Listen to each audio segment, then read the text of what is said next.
কিন্তু দিন শেষে আমি তাও নিজেকে এটা বলে সান্ত্বনা দিতে পারবো যে এই কাজটা চুজ করা আমার লাইফের one of the good decision ছিল। একটু একটু স্যাটিসফ্যাকশন যখন আমি পেয়ে যাই তখনই আমার কাছে মনে হয় যে ঠিক আছে, এই কাজটা আমার করা শেষ, this chapter is over, now let's prepare for the next chapter. আপু শেখর সিনেমার এমন কোন একটি সংলাপ শোনা যাবে যেটা আপনি এই সিনেমাতে একদমই না। আপু যেটা হচ্ছে আমি ওয়েব সিরিজ যখন একটা করলেন করার পরে এখন সিনেমাতে চলছে। সিনেমা তো বিভিন্ন গেছে, একটা বাণিজ্যিক কারণ আছে আর একটা হচ্ছে বাণিজ্যিক কারণে সিনেমাটা মানে দেখা যাবে। অবশ্যই দেখা যাবে, অবশ্যই দেখা যাচ্ছে, চিন্তাভাবনা অবশ্যই আছে, কিন্তু যেহেতু বাণিজ্যিক মুভি সেটার সাথে না অনেকগুলো টার্মস চলে আসে, আমার লুক চলে আসে, অ্যাপিয়ারেন্স, গেট আপ, ক্যারেক্টার, কোন জায়গাতে আমি বিলং করছি, অনেক কিছু চলে আসে। আমি বলছি না যে ফিচার ফিল্মে এটা আসে না, কিন্তু ফিচার ফিল্মে না আমরা সবাই আসলে ক্যারেক্টারটার উপরে ডিপেন্ডেন্ট থাকি, পারফরমেন্সটার উপরে ডিপেন্ডেন্ট থাকি। বাণিজ্যিকটাতে একটু বাণিজ্যিক টাচও একটা দিতে হয়, কারণ ওটা বানানোই হয় এন্টারটেনমেন্টের পারপাসে। তো সেখান থেকে না আসলে আমার কাছে মনে হচ্ছে যে এই মুহূর্তে আমি এখনো কমার্শিয়াল সিনেমার জন্য আমি নিজে প্রস্তুত না। বেশ কিছু যেই টার্মসগুলো বললাম সেগুলোর মধ্যে আমার কিছু কিছু জায়গা থেকে মনে হয়েছে যে না, আমি এখনো এনাফ স্কিলড না, আমি এখনো অনেক কিছু পারি না, যেগুলো আসলে একজন পারফর্মারের মধ্যে থাকা উচিত, যে গুণাগুণগুলো সেগুলোর অনেক কিছু এখন আমার মধ্যে নেই, কিন্তু সেগুলো আস্তে আস্তে আত্মস্থ করার চেষ্টা চলছে। যেদিনে আমি কিছুটা হলেও আত্মস্থ করতে পারবো, 5 to 10% আমি যেদিন আত্মস্থ করতে পারবো, সেদিন হয়তো বা আমি একটা স্টেপ নিব বা নিতে পারি বা চেষ্টা করবো যে ঠিক আছে, একটা কাজ করে দেখা যায় যে মানুষ আমাকে গ্রহণ করছে কি করছে না, বা আমি নিজেও দেখার পর বুঝতে পারবো যে হ্যাঁ, আমার এখানে আরও পারফেকশনের প্রয়োজন আছে, সো আমি এখন আরও বেশি কাজ করতে পারি, বা এখন আরেকটু আমার নিজেকে প্রস্তুত করার জন্য বিরতিতে যাওয়া প্রয়োজন। এই ক্যালকুলেশনসগুলো তখন আমি করতে পারবো।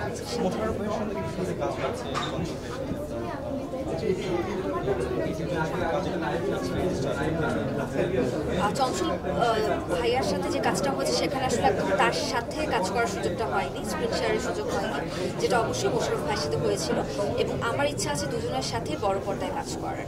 So let's hope for the best, হয়তো বা কোনোদিন সেই সুযোগটা চলে আসবে ওনাদের সাথে বড় পর্দা ভাগাভাগি করে নেব। চরকিতে আপনাকে বেশি দেখা যায়, চরকি মানুষ বলে হইচইতে আমাকে বেশি দেখা যায়, এখন বলেন কি করবো। আসলে আমার শুরুটা হয়েছিল G5 দিয়ে, তারপরই হইচইয়ের সাথে কাজ করা হয়েছে, তারপরে চরকির সাথে কাজ করা হয়েছে।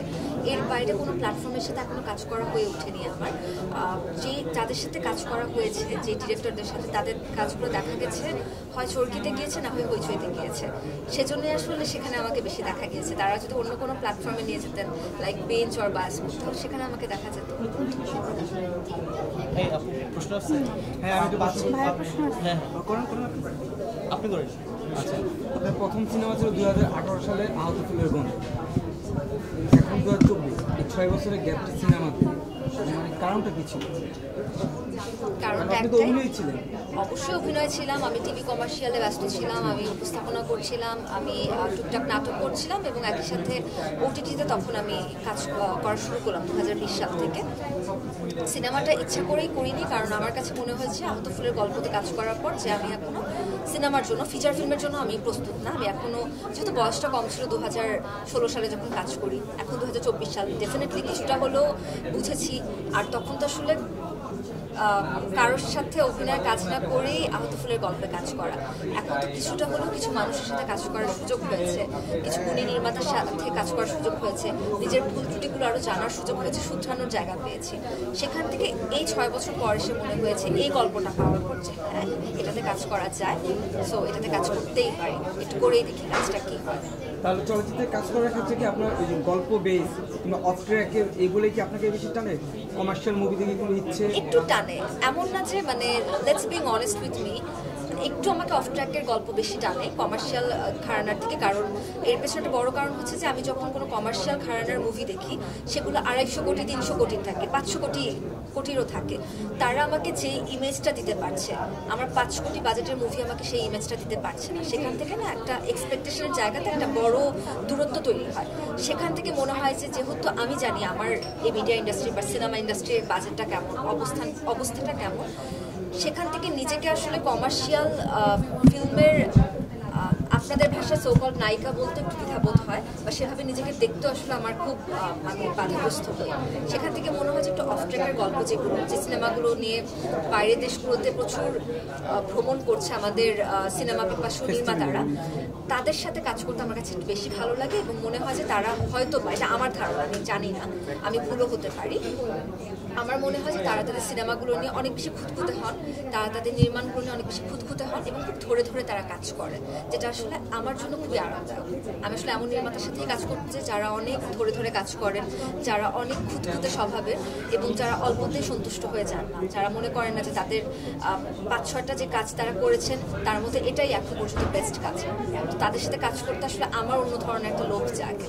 আপনি কি নিজে মানে অনেক অনেক সিনেমা না, যে কোনো কাজের ক্ষেত্রে, আমার নিজের যে কোনো কাজের ক্ষেত্রে, সেটা আমার উপস্থাপনা হোক, সেটা আমার ডান্স পারফরমেন্স হোক, সেটা আমার নাটক হোক, সিনেমা হোক, ওটিটি হোক, টিভিসি হোক, সব কিছুর ক্ষেত্রে। এবং আমার কাজ আমার এতবার দেখা হয় যে আমি একদম সময় ধরে বলতে পারবো যে ওই সেকেন্ডে আমি এই ভুলটা করেছিলাম, আমি এত বেশি খুঁতখুঁতে। ঠিক আছে।